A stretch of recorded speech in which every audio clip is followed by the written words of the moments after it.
입니다. 출애굽기 14장 15절부터 20절 말씀입니다. 출애굽기 14장 15절부터 20절 우리 말씀 교독을 읽도록 하겠습니다. 제가 15절 말씀 먼저 읽겠습니다. 여호와께서 모세에게 이르시되 너는 어찌하여 내게 부르짖느냐 이스라엘 자손에게 명령하여 앞으로 나아가게 하고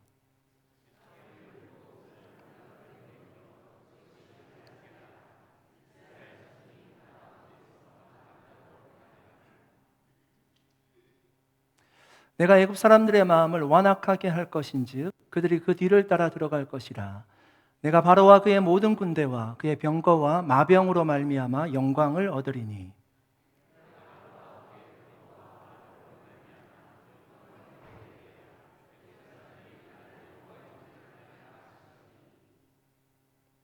이스라엘 진 앞에 가던 하나님의 사자가 그들의 뒤로 옮겨가매 구름 기둥도 앞에서 그 뒤로 옮겨 애굽 진과 이스라엘 진 사이에 이르러 서니 저쪽에는 구름과 흑암이 있고 이쪽에는 밤이 밝음으로 밤새도록 저쪽이 이쪽에 가까이 못하였더라. 아멘. 기도하겠습니다. 하나님 아버지 감사드립니다. 이 시간 하나님께서 우리에게 말씀하여 주시기를 원합니다. 그 말씀이 우리의 삶을 변화시키기를 원합니다. 말씀에 반응하는 순종과 결단하는 마음이 있게 하옵소서. 감사드리며 예수님의 이름으로 기도드립니다. 아멘. 여러분, 바로가 이스라엘 백성들을 보내고 나서 마음의 변화가 일어났습니다. 여러분, 그들이 애굽에서 차지하는 비중이 아마 상당히 컸을 것입니다. 국가적으로 하던 많은 공사들이 다 중단되게 되었을 겁니다. 빨리 그들을 붙잡아 오지 않으면 국가적으로 큰 위기를 맞이할 수 있는 상황 가운데 놓여졌습니다. 그래서 애굽의 병사들을 이스라엘 백성들을 뒤쫓아가게 했습니다. 이스라엘 백성들이 여러분 애굽의 군대가 쫓아온다는 소리를 듣고요, 마음에 굉장히 두려움이 임하기 시작합니다. 그들은 그 두려움을 가지고 모세를 향해서 원망했습니다. 애굽에 장지가 없어서 우리를 광야에서 죽게 하려고 이곳으로 이끌어냈냐고 그렇게 모세를 원망하기 시작합니다. 모세가 두려움에 사로잡힌 그들에게요, 이렇게 얘기합니다. 13절입니다. 너희는 두려워하지 말고 가만히 서서 너희를 위하여 행하는 구원을 보라. 이어지는 14절에는 이렇게 얘기하죠. 여호와께서 너희를 위하여 싸우시리니 너희는 가만히 있을지니라. 이렇게 담대하게 이스라엘 백성들을 향해서 외치고 있던 그 모세에게요, 여러분 하나님이 뭐라고 말씀하시는가 하면요, 우리가 읽었던 15절 말씀인데요, 이렇게 말씀하십니다. 하나님이 모세에게 말씀하는 겁니다. 여호와께서 모세에게 이르시되 너는 어찌하여 내게 부르짖느냐. 여러분, 이 말씀이 어떤 의미일까요? 모세가 이스라엘 백성들을 향해서 외치고 있고요, 그것이 하나님 앞에 기도가 될 텐데 하나님이 말씀하시는 겁니다. 너는 어찌 내게 부르짖고 있느냐. 여러분, 기도가 잘못되었다는 얘기입니까? 모세가 지금 뭔가 착각하고 하나님 앞에 그렇게 얘기하고 있다는 것입니까? 이 말씀의 의미는요, 하나님 앞에 부르짖고만 있지 말라는 의미입니다. 부르짖었다면 홍해 앞으로 걸어가라는 말씀이에요. 그래서 15절에 제가 읽지 않았던 하반절에 그렇게 얘기하고 있는 겁니다. 여호와께서 모세에게 이르시되 너는 어찌하여 내게 부르짖느냐. 이스라엘 자손에게 명령하여 앞으로 나아가게 하고, 부르짖어 기도했다면 홍해 앞으로 걸어 나가라는 것입니다. 여러분, 홍해가 어떻게 갈라졌습니까? 하나님이 홍해를 갈라놓으시고요, 이스라엘 백성들에게 건너라고 얘기하지 않았습니다. 홍해 앞으로 걸어 나가면 바다가 갈라질 것입니다. 홍해가 갈라진 것은 그들의 믿음을 통해서 홍해가 갈라졌습니다. 여러분, 사실 굉장히 두려운 일입니다. 앞에 보이는 것은요, 막막한 바다예요. 넘칠대는 파도가 치고 있습니다. 그 앞으로 걸어가다가 아무런 일도 일어나지 않으면 홍해에 빠져 다 죽는 것입니다. 내가 중간에 마음이 변했다고 해서요, 뒤로 돌아갈 수가 없어요. 지금 내 뒤에 200만 명이 되는 사람이 따라오고 있어요. 내 마음이 변심했다고 해서요, 돌아갈 수 없는 상황이라고요. 굉장한 믿음을 요하는 것입니다. 홍해 앞으로 걸어가는 것 쉬운 일이 아닙니다. 여러분, 그래서 히브리서 기자는 그렇게 얘기했던 겁니다. 히브리서 11장 1절 말씀입니다.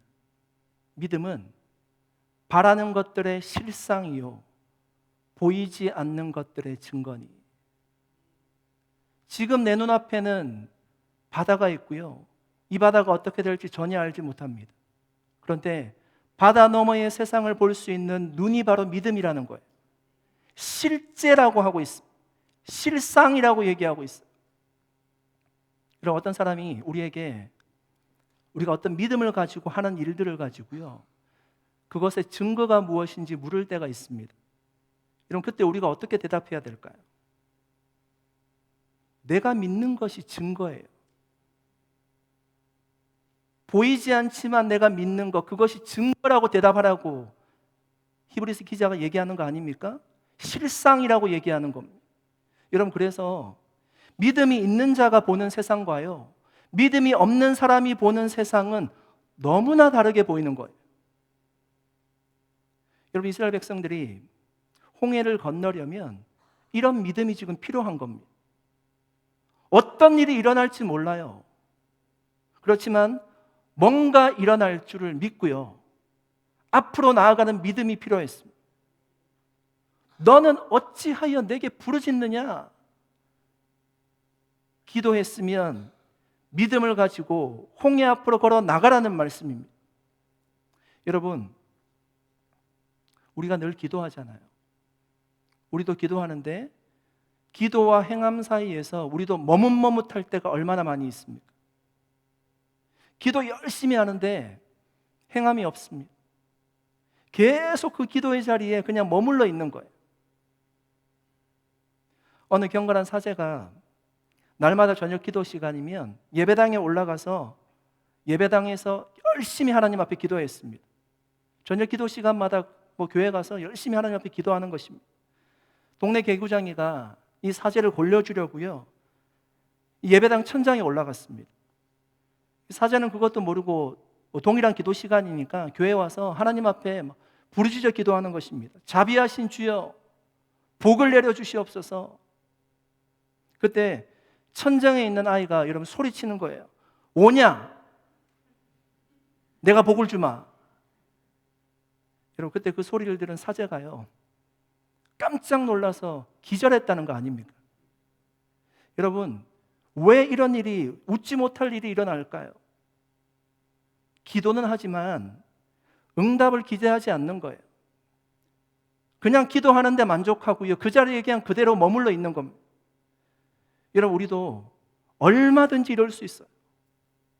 기도하고 그대로 머물러 있습니다. 어떤 행동도 하지 않아요. 그러면 어떤 결과도 일어나지 않을 겁니다. 여러분, 하나님이 우리가 기도하는 것을 기뻐하십니다. 여러분, 믿으십니까? 성경이 말씀하고 있어요. 우리가 기도하는 것 자체를 하나님 기뻐하세요. 기도하면 하나님이 역사하신다는 것을 여러분 믿으십니까? 여러분, 그런데 그 말씀이요, 내가 기도하고 내가 해야 되는 일, 할 수 있는 일을 하지 않아도 된다는 면죄부를 주는 말씀이 아니에요. 우리는 착각하죠. 제가 여러분 설교를 잘하게 해달라고 얼마나 기도하겠습니까? 하나님, 설교 잘하게 해주세요. 말씀 잘 전하게 해주세요. 그렇게 기도하고요, 제가 설교 준비를 하지 않으면 어떻게 될까요? 이렇게 되는 겁니다. 죽쓰는 겁니다. 매일매일 죽쓰는 겁니다. 기도하고요, 열심히 준비해야 됩니다. 갑자기만 하나님께서 하늘에서 저한테 말씀해 주셔가지고 말씀을 전해 드리면 좋겠지만 2주 동안 그런 일은 없더라고요. 아이들이 시험을 볼 때 하나님 시험 잘 보게 해달라고 간절하게 기도합니다. 내일이 시험 시간이에요. 평소보다 더 일찍 잤어요. 어떻게 될까요? 시험 보는데 갑자기 매지가이처럼 답이 막 이렇게 떠오릅니까? 그런 일이 인생 가운데 일어나지 않습니다. 아마 응분의 대가를 받게 될 겁니다. 병이 나을 수 있도록 하나님 열심히 기도했어요. 하나님 치료해 주십시오. 이것은 하나님만 고칠 수 있는 질병입니다.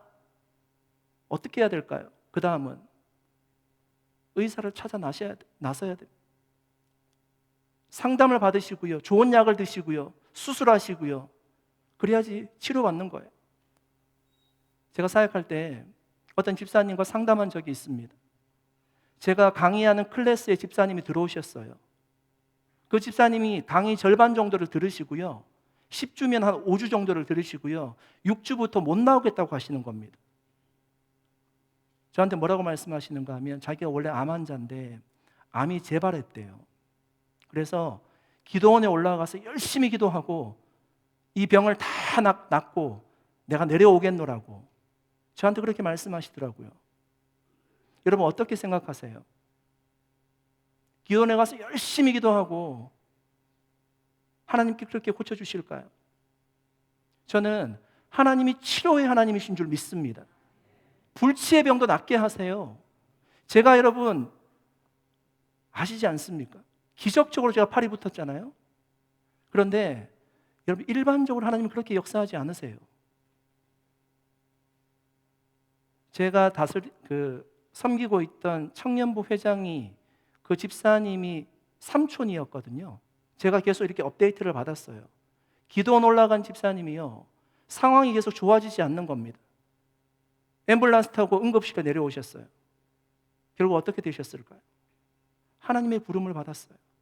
제가 그 얘기를 듣고요. 얼마나 제 자신을 자책했는지 몰라요. 제가 그 얘기를 할 때 집사님께 제가 말씀드렸어요. 집사님, 기도도 열심히 하시지만 병원에 가서 치료받으시면 좋겠다고. 저는 그때 제가 청년부를 담당하고 있었기 때문에 교구 목사가 아니었기 때문에 한 그 정도 제가 권면했어요. 그런데 제가 그 얘기를 듣고요. 물론 그 집사님은 하나님 나라 가셨겠죠. 제 마음이 얼마나 아팠는지 몰라요. 제가 그래도 한 번 더 권면할 걸, 한 번 더 잡을 걸. 저한테 얘기할 때는 상황이 그렇게 좋지 않지 않았거든요. 괜찮았거든요. 여러분, 하나님이 우리에게 말씀하세요. 기도한 후에 감나무 안에서 감이 자동적으로 떨어지도록 입 벌리고 있지 말라는 거예요. 하나님이 모세에게 말씀하지 않습니까? 여호와께서 모세에게 말씀하시되 너는 어찌하여 내게 부르짖느냐? 기도했으면 홍해 앞으로 걸어 나가라는 것입니다. 느헤미야가 예루살렘의 소식을 들었습니다. 성문이 불타고 성이 무너지고 거기에 남아있는 사람이 환난당하는 소식을 듣고 얼마나 마음이 아픈지 금식하며 하나님 앞에 기도했습니다. 기도하고요. 그 자리에 있지 않고 아닥사스다 왕에게 나아갔습니다. 그리고 예루살렘의 상황을 정확하게 얘기합니다. 성벽을 지을 수 있는 허락을 받았어요. 여러분 그때 느헤미야의 직업이 뭔지 아세요? 술관원이었잖아요. 술관원은 페르시아에서 고위직에 있는 사람이에요. 그가 아닥사스다 왕이 지금 얘기하는 것은 어떤 의미로 받아들일 수 있는가 하면 반역한다는 의미예요. 다른 국가 가서 성벽을 짓겠다는 거 아닙니까? 그런데도 그가 얘기할 때 얼마나 두려웠겠습니까? 그치만 기도하고 자기가 가만히 있으면 어떤 일이 일어납니까? 자기를 거기에 세워주신 목적이 무엇이에요? 하나님 앞에 나아가서 아닥사스다 왕에게 얘기했기 때문에 성벽이 지어지는 놀라운 역사가 일어나지 않았습니까? 여러분 에스더가 죽으면 죽으리라는 심정으로 아하수에로 왕 앞에 나아갔어요. 금식하며 기도하고 준비하고요. 당시에는 왕비가 왕에게 함부로 나아갈 수 없던 때였습니다. 그럼에도 불구하고 이 민족이 다 멸망하게 될 텐데 하나님이 나를 여기에 세워주셨을 텐데 그 믿음 가지고요 기도하고 그 자리에 나가서 이 백성 살려달라고 얘기하지 않습니다. 사랑하는 성도 여러분, 어쩌면 우리가 기도하고 행하지 않는 이유는 기도하는 것은 비교적 쉬울 수 있습니다. 기도하는 거 어렵지 않잖아요. 근데 더 큰 믿음은요, 기도하고 행하는 것이 훨씬 더 큰 믿음이 필요한 겁니다. 아무런 길도 없는 홍해 앞으로 걸어 나가는 것, 아무것도 아닌 것 같지만 어쩌면 죽으러 가는 듯이 느껴질 수가 있어요. 그런데 그 믿음의 행동이요, 놀라운 결과를 보여주었습니다. 보이지 않는 세계가 열리는 겁니다. 홍해 바다가 열리는 겁니다. 사랑하는 성도 여러분, 기도하고 묵혀놓은 기도 제목이 있으십니까? 주님이 우리에게 말씀하십니다. 너는 어찌하여 내게 부르짖느냐? 여러분, 믿음을 가지고 행할 수 있기를 축복합니다. 그때 하나님이 정말 이미 예비해 놓으신 홍해가 갈라지는 놀라운 응답을 여러분의 삶 속에서 경험하게 될 줄로 믿습니다. 지금 애굽의 군사들이요, 이스라엘 백성들의 코앞까지 쫓아왔습니다. 이스라엘 백성들이 굉장히 두려운 상황 가운데 있습니다. 그때 여러분, 하나님이 그들을 어떻게 보호하여 주셨습니까? 19절 20절 말씀입니다. 이스라엘 진 앞에 가던 하나님의 사자가 그들의 뒤로 옮겨가매 구름 기둥도 앞에서 그 뒤로 옮겨 애굽 진과 이스라엘 진 사이에 이르러 서니 저쪽에는 구름과 흑암이 있고 이쪽에는 밤이 밝음으로 밤새도록 저쪽이 이쪽에 가까이 못하였더라. 여러분, 이 말씀을 좀 이해하시겠습니까? 지금 이스라엘 백성들과 애굽의 군사들이요, 같은 곳에 있어요. 그런데 보니까 한쪽에는 흑암이 있어요. 애굽의 군사들이 있는 곳은 깜깜한 밤입니다. 그런데 이스라엘 백성들이 있는 곳을 보니까요, 밤인데 밝아요. 광명이 비치고 있어요. 이쪽과 저쪽 사이에 경계선이 있었대요. 넘어올 수가 없어요. 어둠에 있는 사람이 빛을 보면 가고 싶을 거 아닙니까? 그런데 못 넘어가요. 그 중간에, 양쪽 진 사이의 그 중간에 하나님의 사자가 가로막고 있었대요. 여러분, 오늘날 저는 우리가 살아가는 시대가 이와 비슷하다고 믿습니다. 여러분, 우리는 다 같은 하늘 아래에서 살아가고 있습니다. 그런데 저마다 살아가는 세상이 달라요. 제가 볼티모어에 사역할 때 볼티모어 다운타운에 제가 신방을 갈 때가 있거든요. 제가 거기 갈 때마다 느끼는 것은 무엇인가 하면, 야, 여기는 완전히 다른 세상이구나. 제가 사는 데와 불과 30분 떨어져 있습니다. 그곳은 미국에서 가장 위험한 곳이에요. 송소리가 안 들리는 날이 없을 정도입니다. 길거리에서 마약을 버젓이 파는 곳이에요. 저도 그곳에 갈 때 마음을 단단히 하고 제가 신방 갑니다. 사람들이 장사를 하는데요, 스몰 비즈니스 하시는데 다 철조망을 쳐놓고 비즈니스를 하십니다. 신방을 마치고요, 30분 차 타고 제가 있는 곳으로 오면 도시가 점점 좋아집니다. 30분만 와도요, 전혀 다른 세상이에요. 한쪽에서 노숙인들이 줄을 서가지고요, 무료 급식 얻어먹겠다고 줄을 서서 기다려요. 다른 한쪽에서는 최고 호텔에서 값비싼 음식을 먹으면서 자신의 몸에 체중이라도 찔까봐 다이어트를 걱정하고 있지 않습니까? 지금도 우리는 같은 하늘 아래 살면서 여러분, 저마다 다른 세상을 경험하며 살고 있습니다. 지난주에 농산어촌 목회자 및 교회 실태조사 자료를 보았습니다. 한국에서 이제 올해 1월에 조사한 건데요, 목회자 504명에게 질문했습니다. 농어촌 교회가 희망이 있습니까? 그러니까 그 교회, 농어촌 교회를 섬기는 504명의 목사님들에게 질문한 겁니다. 농어촌 교회가 희망이 있습니까? 희망이 없다고 대답한 사람이요, 48.4%예요. 절반 정도가 희망이 없다고 얘기하는 겁니다. 농어촌 교회에 탈진한 목회자가 있습니까? 여러분 몇 프로 대답했을 것 같으세요? 84.1%가 희망이 없다고 얘기했어요. 탈진했다고 얘기했어요. 지금도 교회를 떠나고 싶다라고 대답한 사람이요 3분의 1입니다. 35.5%가 교회를 떠나고 싶다라고 대답했습니다. 여러분 농어촌 교회 목회하기가 얼마나 어렵습니까? 성도들이 다 고령화되어 가고 있고요.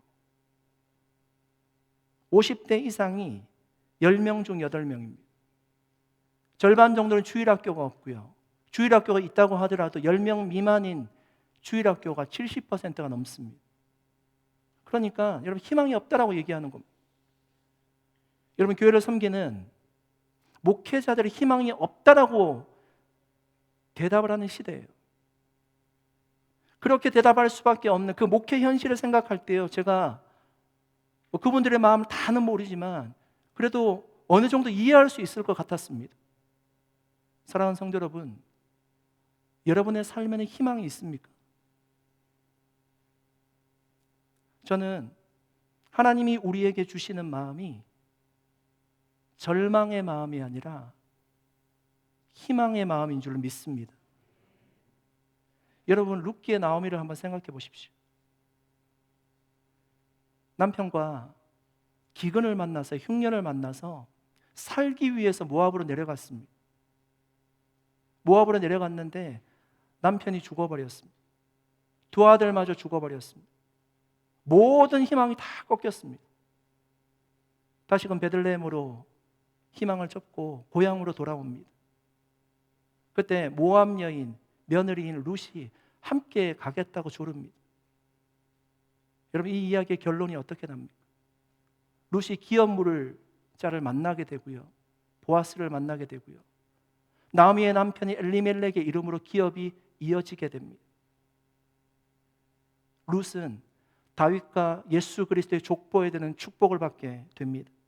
여러분 성경은 어려운 상황이지만 우리에게 희망을 얘기하고 있는 줄로 믿습니다. 최근에 30대 암 환자의 고통스러운 삶이 담긴 영상을 본 적이 있어요. 30대에 암이 걸렸으니까요, 얼마나 여러분 절망적인 상황입니까? 어떤 한 남자를 보니까 결혼을 앞두고 있어요. 그런데 갑자기 암 진단을 받게 되었습니다. 꿈에 부풀어서 이제 가정을 이루려고 하는데 암 진단을 받게 되었습니다. 얼마나 허탈하고 어려울까요? 그런데 서로 헤어지지 않았고요, 결혼했습니다. 그 암을 이겨나가기 위해 철저하게 노력하는 모습들을 제가 보면서 무엇을 느꼈는가 하면, 여러분 사람은 절망적일수록 희망을 찾게 되어 있다는 것입니다. 토마스 칼라일이라는 철학자의 사회학자가 여러분 이런 말을 했습니다. 인간은 희망의 기초를 둔 존재이며 모든 것을 빼앗긴다고 해도 한 가지 희망만 있으면 살아갈 수 있다. 여러분은 한 가지 희망을 가지고 있습니까? 제가 가지고 있지 않은 것처럼 질문합니까? 여러분 욥기의 욥을 한번 보십시오. 그는 희망이 없는 사람이었잖아요. 재산 다 잃었죠. 10명의 자녀 다 죽었습니다. 아내가 옆에 와서 위로하는 것이 아니라 하나님을 저주하고 죽으라고 얘기합니다. 몸에 종기가 온통 종기가 나서 살 수가 없어요. 3명의 친구가 위로하겠다고 왔는데 너의 죄 때문이라고 하나님 앞에 회개하라고 합니다. 그런데 여러분 욥에게는 한 가지 믿음이 있었어요. 하나님이 나의 의로움을 아신다는 거예요. 그 믿음이 있으니까요, 그가 삶을 포기하지 않더라고요. 그 믿음으로 버텨냈습니다. 하나님이 아신다. 하나님이 아신다. 여러분 이민 오셔서 어렵게 사시는 분들이 얼마나 많이 계십니까? 그분들이 고통스럽고 어렵고 힘들고 정말 그래도 그 삶을 버텨낼 수 있었던 동기와 힘이 무엇입니까? 내가 지금 이렇게 어렵게 살지만, 아침부터 일어나서 밤 늦게까지 제가 일하면서 살지만 한 가지 희망인 그 자녀들을 보면서 인생을 버텨오지 않았습니까? 여러분 우리가 예수 그리스도를 만났던 정말 절망 속에 있었던 많은 사람들을 알고 있습니다. 여러분 그들은 끝까지 자신이 절망적인 상황 가운데 있지만 예수 그리스도를 만날 때요, 내가 치유되고 회복될 수 있음을 그들은 믿었습니다. 이런 거지 바디메오가 맹인이고 거지였어요. 얼마나 그 삶이 어려웠겠습니까? 유월절을 만나서 사람들이 여리고를 지나서 예루살렘으로 향해 가는 길입니다. 소리치면요, 조용히 하라고 얘기합니다. 꾸짖었습니다. 그런데도 바디메오가 소리치죠. 주 예수여, 나를 불쌍히 여겨 주시옵소서. 다윗의 자손 예수여, 나를 불쌍히 여겨 주시옵소서. 그때 주님을 만나게 되고요, 그가 눈을 떴습니다. 여러분, 어떤 상황 가운데서도 우리가 희망을 놓지 않으면 홍해가 갈라지는 역사를 경험하게 될 줄 믿습니다. 정말 믿습니다. 하나님의 사자가 앞에 있다가요, 뒤에 가서 애굽의 군대와 중간에서 막아주는 그런 보호의 역사도 경험하게 될 줄로 믿습니다. 같은 시간을 보내고 있지만 애굽진이 있었던 하늘에는 먹구름이 있었어요. 그런데 이스라엘 백성들이 있던 그 밤은요, 광명한 밤이었습니다. 무엇이 이런 차이를 만들었습니까? 하나님이 함께 하시는 차이였습니다. 여러분, 우리가 빛된 인생을 살아가려면, 주님만 바라보고 살아가면 우리 가운데 놀라운 은혜가 주어질 줄로 믿습니다. 사랑하는 성도 여러분, 우리에게는 희망이 있습니다. 우리가 주님의 자녀이기 때문입니다. 하나님이 계시기에 우리는 희망이 있습니다. 앞뒤가 막힌 것 같은 상황일지라도 우리가 주님 바라볼 때 살 길을 열어주시고 우리의 삶이 광명한 빛과 같이 하나님이 인도하심을 받게 될 줄로 믿습니다. 이스라엘 백성들이 여러분, 가나안으로 가는 길은 사실 많은 길이 있었어요. 다른 길들도 있었습니다. 그런데 하나님이 홍해 앞으로 그들을 인도하신 것입니다. 길도 없는 곳입니다. 하나님이 길도 없는 곳으로, 그곳으로 인도하셨다면 하나님이 뭔가 하실 일이 있기 때문에 그곳으로 인도하지 않았겠습니까? 그 대답이 17절 18절 말씀입니다. 우리 보이는 분들과 같이 한번 읽어볼까요? 17절 18절 같이 읽겠습니다. 시작. 내가 애굽 사람들의 마음을 완악하게 할 것인지 그들이 그 뒤를 따라 들어갈 것이라.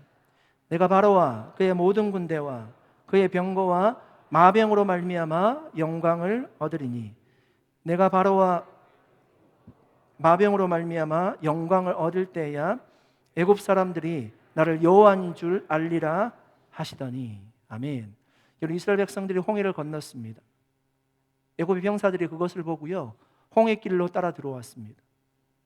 하나님도 그것을 보고 계시다가요, 바다를 닫으셨습니다. 모든 사람들이 다 바닥에 수장됐어요. 여러분, 그 일을 통해서 하나님이 무엇을 원하셨는가 하면, 우리가 읽었던 말씀을 보니까 하나님이 영광 받기를 원하셨대요. 그제서야 애굽 사람들이 나를 여호와인 줄 알게 될 것이라고 합니다. 여러분, 우리가 이런 사건을 읽을 때마다 하나님이 너무 잔인하게 보이지 않습니까? 여리고 성이 무너졌는데요, 성 안에 있는 모든 사람들이 다 죽었어요. 꼭 그렇게 하셔야 되나, 그런 생각을 할 때가 있습니다. 그런데 사실 여러분, 하나님이 그들에게 충분한 시간을 주셨다는 거 아십니까? 오히려 정상적인 사람이라면요, 애굽에 10가지 재앙이 내려졌을 때 이미 하나님의 능력을 충분히 알 수 있었습니다. 홍해 바다가 눈앞에 갈라졌어요. 이것은 사람이 할 수 없는 일이잖아요. 그러면 이스라엘 백성들이 섬기는 하나님이 진짜 있음을 그들이 믿었다면 뒤로 돌아서야 되는 겁니다. 그 자리에서 회개해야 되는 겁니다. 그런데도 이들을 잡겠다는 그 마음을 내려놓지 못하는 것, 그리고 홍해 바다를 따라 들어가는 거죠. 하나님이 그 마음을 그대로 내버려 두셨다는 거예요. 그 완악한 마음을 내버려 두셨다는 것. 그들은 그 죄악 때문에 하나님의 심판을 받은 겁니다. 그렇게 큰 어려움을 당하고요, 이후에 하나님을 알게 될 것이라는 거예요. 여러분, 사람들이 이렇게 무지합니다. 여러분, 우리도 혹시 그렇지 않습니까?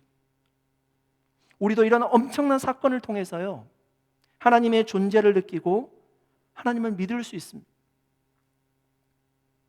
이런 일을 사실 여러분 경험하지 않고 우리가 하나님을 믿을 수 있다면 그것은 훨씬 더 좋은 거예요.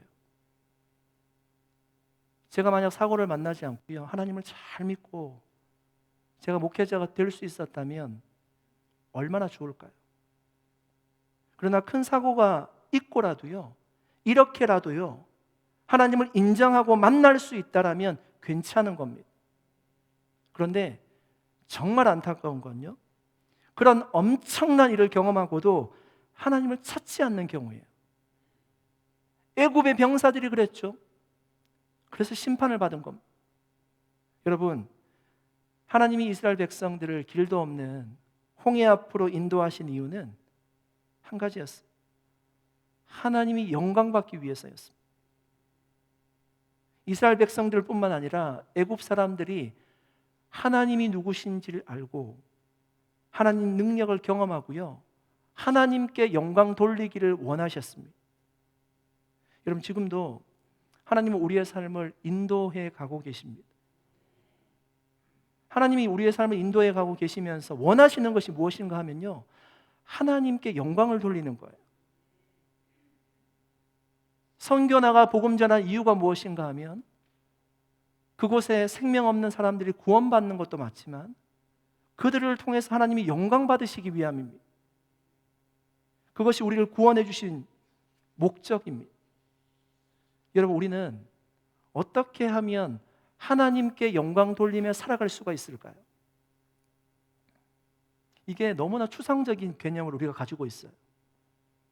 하나님 앞에 영광 돌린다. 여러분, 어떻게 영광 돌리겠습니까? 교인 수가 많아지면, 교회에 사람들이 차고 넘치면 그때부터 하나님께서 영광 받으십니까? 교회가 아름답게 성전을 건축하면요, 그 일들을 통해서 하나님께서 영광 받으십니까? 교회가 명성이 나고 그 교회 목사님들이 이름이 나면 그 일들을 통해서 하나님께서 영광 받으시는 겁니까? 멋진 시상식에서 우리가 하나님의 이름을 더 높이면 그것 때문에 하나님께서 영광 받으십니까? 여러분, 하나님은 이미 영광으로 충만하세요. 우리가 거기에 하나 보태지 않는다고 해서 하나님이 영광 받지 못하시는 것 아닙니다. 그렇게 살아가라고 하는 이유는 그것이 하나님께 기쁨이자 우리의 기쁨이기 때문이에요. 물론 하나님이 다 영광 받으시죠. 우리의 삶 속에서도 하나님께서 영광 받으세요. 그런데 저는 하나님께 영광 돌리는 우리가 가장 좋은 방법이 예배라고 믿습니다. 아멘. 예배를 드리는 이유가 무엇입니까? 우리의 기쁨을 위해서 예배 드리는 것이 아닙니다. 오직 예배 시간에 하나님 한 분께만 영광 돌리려고 예배 드리는 것입니다. 이게 많은 분들이 같이 예배 드리지만 하나님이 예배 받으실 때는요, 전체로 받지 않으실걸요? 내 개인이 하나님 앞에 어떻게 예배하는지가 중요한 것입니다. 예배 시간에 주인공은 사람이 될 수 없습니다. 설교자가 주인이 될 수 없고요, 주인공이 될 수 없고요, 찬양을 인도하시는 분이 주인공이 될 수 없어요. 기도하시는 분이 주인공이 될 수 없어요. 예배를 통해서 오직 영광 받으셔야 될 분은 하나님이십니다. 여러분, 그래서 우리는요, 예배에 불순물이 끼지 않도록 늘 조심해야 됩니다.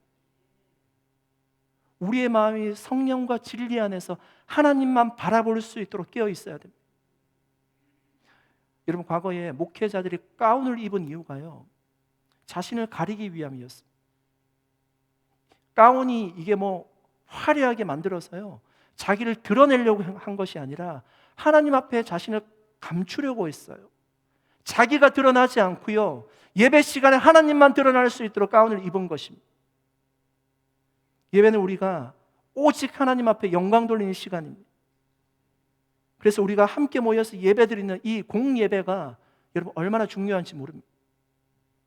사랑하는 성도 여러분, 이스라엘 백성들은 길도 없는 이 홍해 바다로 하나님이 인도하셨는데요, 그 목적이 하나님의 영광이었다는 것입니다.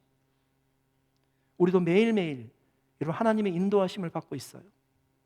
여러분, 이번 주 살아가시면서 우리가 좋은 일도 만나겠지만 홍해가 막혀 있는 듯한 답답한 현실을 만날 때가 있습니다. 그 일을 통해서도요, 여러분 하나님을 원망하지 마시고 하나님 앞에 영광 돌리는 삶을 살아갈 수 있기를 예수님의 이름으로 간절히 축복합니다. 그렇게 살아가면 여러분 우리 마음에도 기쁨이 있을 것입니다.